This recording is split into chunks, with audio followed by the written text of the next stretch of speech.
garaad cali buraale xasan oo ka mid ah isimada dhaqanka ee deegaanada sool sanaag iyo cayn ayaa waxa uu soo saaray baaq nabadeed oo ku wajahan xiisado ka soo cusboonaaday qaybo ka mid a gobolka sool.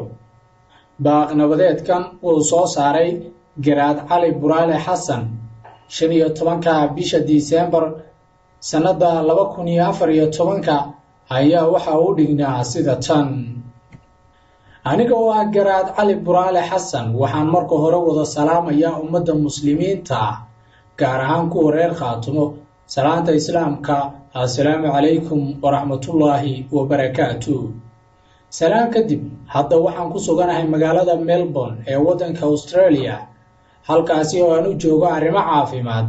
waxaana Eebbe ka baryayaa sida khayrku ku jiro dembi dhaaf iyo naxariis, nabadna uu igu keeno deegaankii hooyo oo aan jeclahay inaan dhowaan u baxo haddii caafimaadku ii saamaxo, rabbina ii aqbalo.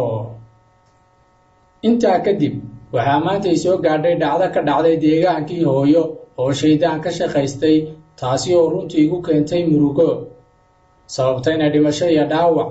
ilaahay waxaan uga baryayaa dadkii ku dhintay ee xaqdarrada ku dhintay inuu Eebbe ku abaalmarsho dembi dhaaf, kuwa dhaawacaana Eebbe u sakhiro, dhaawacoodana u sahlo.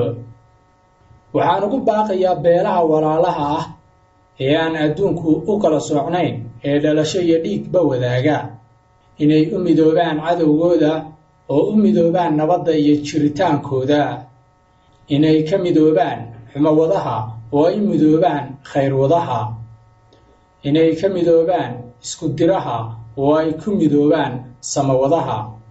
waxaan ku boorinayaa golaha isimada, cuqaasha, culimada iyo mas-uuliyiinta xukuumadda Khaatumo, waxgaradka, haweenka iyo dhallinyarada inay nabadda meel uga soo wada jeestaan oo isku duubnaadaan, iskuna samraan oo isku dulqaataan.